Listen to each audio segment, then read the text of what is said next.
ये एक सच्ची कहानी है, जिसे मैंने एक ड्रामाई अंदाज़ में पेश करने की कोशिश की है। उम्मीद है आपको पसंद आएगी। मैट्रिक के पेपर देने के बाद मैं फ्री था और अभी सिवाय आराम और सैर-व-तफ़रीह के मैं और कुछ नहीं सोचना चाहता था। लेकिन मुझे फ़ारिग देखकर घरवालों को सब काम मुझसे ही करवाना याद आ जाते थे। कभी सब्ज़ी ला दो तो कभी दूध ख़त्म है। गर्मियाँ भी इसी उरूज पर थीं। और ऊपर से रही सही कसर लोड शेडिंग ने पूरी की हुई थी। मैंने जो सोचा हुआ था वैसा कुछ नहीं हो रहा था और ये फ़ारिग वक्त गुजारना ज़्यादा मुश्किल लग रहा था। दोस्तों के साथ कुछ सैर व तफरीह का प्रोग्राम बनाया, लेकिन सबकी किसी न किसी मजबूरी की वजह से वो ना बन सका। एक दिन अम्मा ने मुझे कहा कि अपनी खाला की तरफ चले जाओ, मैंने कुछ चीज़ें मंगवानी हैं और वैसे भी तुम्हारी खाला इतनी बार तुम्हें आने का कह चुकी हैं, लेकिन तुम हो के जाते ही नहीं हो। मेरी खाला गुजरात में रहती थी और वो मुझे जाना कभी पसंद नहीं था, इसलिए मुझे 5-4 साल पहले मैं इनकी तरफ गया था। शायद वैसे तो मैं इनकार कर देता, लेकिन मैंने सोचा मौजूदा हालात में यही तफरीह सही। 2 दिन के बाद मैं खाला के घर के लिए रवाना हो गया। खाला का घर गुजरात के एक मोहल्ले में था। खाला मुझे देखकर बहुत खुश हुई और मेरी खूब खातिर की। खाला के 2 बच्चे थे, बड़ी महविश जो कि मुझसे 3-4 साल छोटी होगी और एक बेटा जो कि 7 साल छोटा था।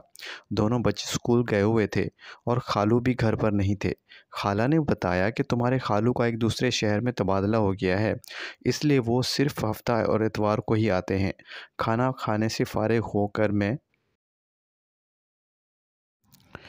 वक्त गुजारने के लिए छत पर चला गया। छत पर काफ़ी खुला सहन और एक तरफ 2 कमरे थे, जिसमें से एक को स्टोर बनाया हुआ था और दूसरे कमरे की हालत से लगता था कि इसको कभी-कभार सोने के लिए भी इस्तेमाल किया जाता है। इस कमरे के दरमियान में एक छोटा-सा पलंग पड़ा हुआ था और इस पलंग के दोनों अतराफ फर्शी बिस्तर लगे हुए थे। सहन के एक तरफ छोटा-सा वॉशरूम था, जिसकी हालत से लगता था कि बहुत कम इस्तेमाल होता है। मैंने छत की दीवारों से इर्द-गिर्द ताका-झाकी करके माहौल का जायज़ा लिया, लेकिन कोई इंटरेस्टिंग चीज़ नज़र नहीं आई। मैं नीचे आकर खाला से बातों में मसरूफ़ हो गया। थोड़ी देर के बाद बाहर का दरवाज़ा खुला और एक सफ़ेद यूनिफ़ॉर्म में मलबूस एक गोरी चिट्टी और खूबसूरत लड़की घर में दाखिल हुई। इसके आने के मुझे मालूम हो गया कि ये खालत की बेटी महविश है। अगर कहीं और देखा होता तो शायद ना पहचान सकता, क्योंकि वो बिल्कुल बदल चुकी थी। रंगत में दूध जैसी सफ़ेदी, बेदाग चेहरा, लंबे घने बाल, जिनको इसने चुटिया की सूरत में बांधा हुआ था। धूप की वजह से इसके रंग सफ़ेद रंग में सुर्खी आ रही थी, जिसके खद्दो-खाल की इसकी जवानी की शुरुआत का सबूत दे रहे थे। इसने आकर सरसरी सलाम सलाम किया, जिसका मैंने पुरतबाक अंदाज में जवाब दिया, लेकिन इसने कोई ख़ास पेशरफ़्त नहीं दिखाई और अंदर कमरे की तरफ चली गई। कपड़े बदलने और खाना खाने के बाद वो अपनी किताबें खोलकर पढ़ाई में मसरूफ़ हो गई। मैं इससे पढ़ाई की बातें करने लग गया। वो सिर्फ़ मेरी बातों का बेरुखी से जवाब दे रही थी। इसके अलावा और कोई बात नहीं कर रही थी। मेरे पूछने पर उसने बताया कि वो 9वीं जमात में पढ़ रही है और आजकल इसके स्कूल में माहाना टेस्ट चल रहे हैं। मैं खाला और इसके बेटे से बातों में लग गया, लेकिन मेरा ज़हन बार-बार महविश की तरफ ही जा रहा था। वो मुझे जितना इग्नोर कर रही थी, मैं इतना ही इसके पास जाने के बहाने तलाश कर रहा था। मेरे ज़हन में इसके बारे में कोई गलत सोच नहीं थी,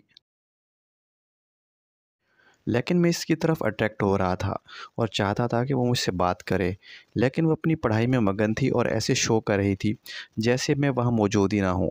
रात को सब लोग छत पर सोते थे। मुझे भी खाला ने एक साइड पर चारपाई पर बिस्तर बिछा कर दिया। वो मुझसे काफ़ी दूर खाला के करीब वाली चारपाई पर सो रही थी। सब जब सो गए, लेकिन मैं इसके बारे में सोच रहा था। मैं घर से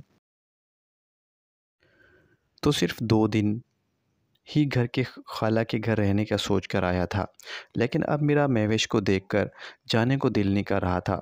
सब लोग सो चुके थे और मैं लेटा हुआ दूर से महविश को देख रहा था, जो कि रात के अंधेरे में मुझे नज़र तो नहीं आ रही थी, लेकिन फिर भी इसकी तरफ देखकर मुझे अजीब सुकून मिल रहा था। न जाने रात के किस पहर मुझे नींद आई। सुबह खाला के जगाने पर आँख खुली तो मैंने सबसे पहले महविश को देखा, लेकिन तब तक वो शायद स्कूल जा चुकी थी। सारा दिन इसकी वापसी का इंतज़ार करता रहा, लेकिन वापस आकर उसने उसी बेरुखी का मुज़ाहरा करते हुए अपनी कल वाली रूटीन जारी रखी। मैं जवाद के साथ बाज़ार गया और इसको कुछ चीज़ें लेकर दी। वहाँ से महविश के लिए भी एक चॉकलेट ली। घर आकर मैंने इसको चॉकलेट दी, लेकिन इसने ये कहकर इनकार कर दिया कि मुझे चॉकलेट पसंद नहीं है और दोबारा अपनी पढ़ाई में मसरूफ़ हो गई। वो मुझसे इतना अजनबियों वाला बर्ताव कर रही थी, मुझे और ज़्यादा कशिश हो रही थी। जवाद मुझे बाहर जाने का कहता, लेकिन मेरा महविश के सामने से हटने को दिल ही नहीं कर रहा था। बस दिल करता था कि इसी वक्त इसको देखता जाऊं। इस रात सब छत पर सो रहे थे कि अचानक बारिश शुरू हो गई। खाला ने मुझे कहा कि अंदर कमरे में जाकर सो जाओ। बिजली ना होने की वजह से मैं कमरे में घुप अंधेरा था। मैं अंधेरे में टटोलते हुए पलंग के एक साइड पर पीछे बिछे हुए फर्शी बिस्तर पर दीवार के साथ लगकर लेट गया। मुझे लेटते ही नींद आ गई। थोड़ी देर के बाद बादल गरजने की आवाज़ से मेरी आंख खुली तो मुझे महसूस हुआ कि कोई मेरे साथ भी लिपटा हुआ है। बिजली अभी तक नहीं आई हुई थी और कमरे में घुप अंधेरा था।